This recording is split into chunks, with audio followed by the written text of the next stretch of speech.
Hey, hello, sitting in my car.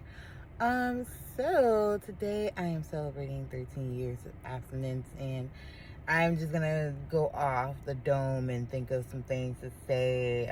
Maybe I'll do 13 videos. I don't know. But anyway, the first one, I guess it's the first one. This journey has been, it's been funny at times. It's been eye-opening, of course. Um, it's just been.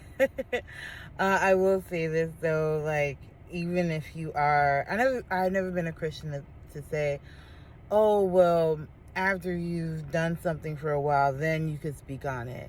And even though I have been abstinent for 13 years, even in my early stages of abstinence, I was encouraging people, to try it out and explaining why I was doing it myself. And so back then we hit TikTok 13 years ago. So I guess I'm just gonna share now.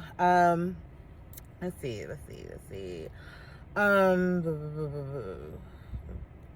Something kind of kind of funny, kind of like what?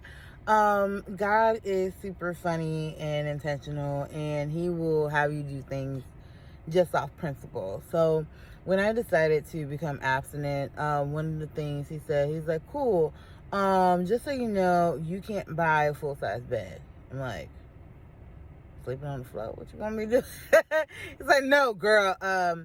But like during this journey, I had an apartment with my mom.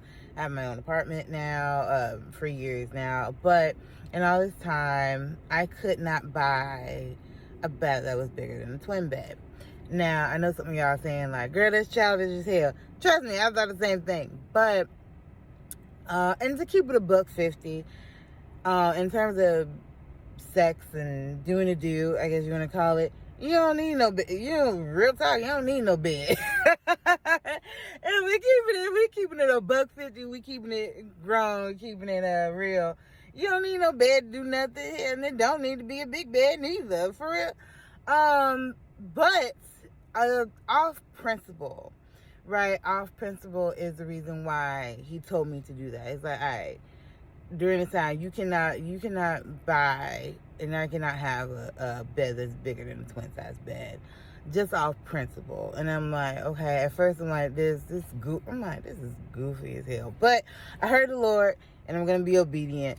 And so what I've come to learn is, like, some of my best moments are in bed. That sounds crazy, but some of my best moments are in bed. And when I say my best moments are like hearing God's voice, waking up from a dream. My family and I, we're dreamers, prophets, seers, all that good stuff.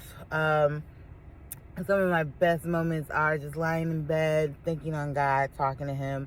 So I see why that's important. And I'm like, okay, this makes sense. So yes, I guess that's the first thing I can say is that in this journey, abstinence, sometimes God will tell you something in particular that's just for you that don't make no damn sense. It won't make no sense to you or other people at first, but once you sit in it and then you learn, like, oh, this is a principle that I want you to have. And it's not just